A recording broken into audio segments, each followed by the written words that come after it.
What's that? So what happened in the disagreement with you and Coach?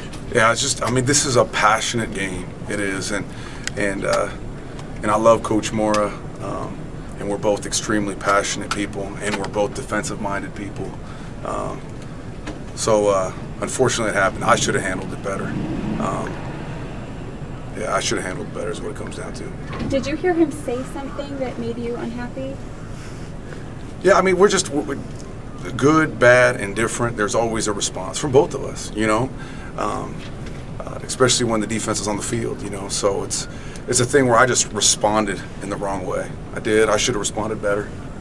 When did you realize, hey, that was a mistake, I better turn around and go back and do my job? About 30 seconds into it. You actually handed him your play card, right? Yeah. What was that? Was that symbolic of something? Did you want him to, was it like you call the plays? I'm not sure exactly. I was in a moment of, obviously I lost a little control. I can't do that. I can't do that. That's not a good message for my players. Yeah, I got to handle it better. You know, my strength is my passion. My weakness is my passion too at times. But don't you want that as a coach? You don't want that filter, like, you know, pretty much blue-collar coach on the side. Right. You want that a passion, don't you? Well, that's unfortunately, like it or hate it, that's kind of what I am. You know, I try to be honest with the coaches and the players, and be honest with you guys. Yeah, at times there is no filter, and maybe I need to start developing a filter. Maybe I need to start to control my emotions a little bit better. I know on the sideline of a game, though, I shouldn't respond that way. I really shouldn't. A lot of the players were looking on and watching kind of confused. Did they ask you any questions about it, or did you guys address it with them after the game? No, it's one of those things where we're both such passionate people. You know, he's so passionate, I'm so passionate. They see that fire from us, and like I said, it was a weakness today from my standpoint, but it can be a strength at times too for our players, because they know there's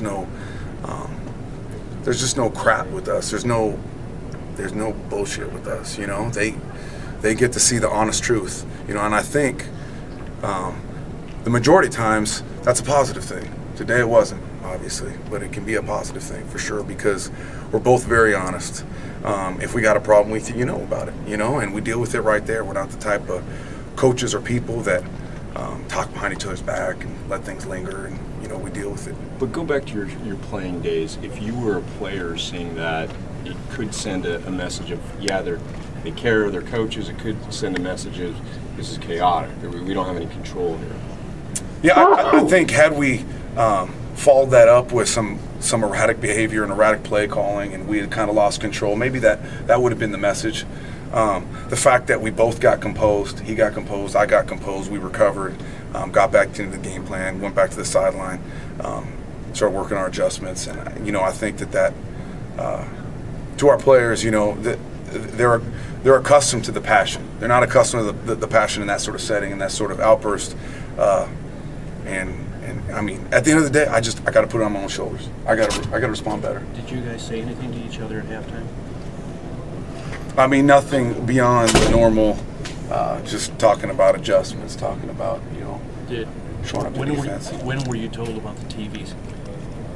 About 7 minutes ago. Do you now hate television?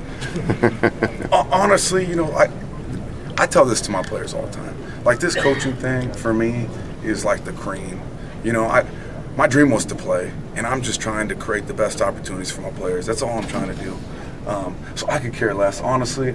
I might like you guys individually, but I could care less about the public perception. I really could. Maybe that's a flaw of mine. Maybe it's not. I care about the coaches I coach with. I care about those players in that locker room, and I just want to put them in the best position to be successful. I want to put them in a position where they can fulfill all their dreams. I got to fulfill my dream, and whenever I let them down, whenever we play like that, I feel like it was my fault. I really do, and you know, at the end of the day, I gotta help them with better calls. I gotta help them with better preparation, and I just gotta keep working, and that's because that's all I know. How do you take a negative and turn it into a positive after this loss? I mean, adversity is always an opportunity to grow, always an opportunity to get better. You know, so we came out, we didn't play as well as we wanted to, obviously, and we got to fix it.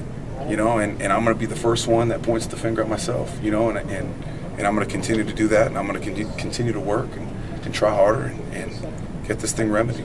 Is there anything major you guys think you need to overhaul defensively, or is it mostly small stuff here and there? You know, we tried to be on the simpler side, you know, probably more of an NFL approach that way. You know, the NFL defenses, I mean, shoot, Seattle Seahawks ran 3 defenses really in the Super Bowl. You know, it's simple, it's fundamental. Tried to embrace that, you know, and I just got to give them more options is what it comes down to. It's always on me. It's never on these guys, you know, and as exotic and as, you know, some of these collegiate offenses are very, they're just tricky because there's a lot of different stuff to them, and sometimes when you're really fundamental and you're disciplined, you know, I just got to. At the end of the day, it comes down to me. I just got to give them more options. Is what I got to do. How do you? I know you were talking about you guys being passionate and having fire. How would you diagnose your teams, especially the defense, their passion, their fire, especially in that second half that came out 21 unanswered points for Oregon? Right. I mean, we got to be better than that, and it starts with me. Especially versus the run. It's something that our group takes enormous pride in, stopping the run, and didn't do that today effectively, not well enough by any means. So we got to fix it.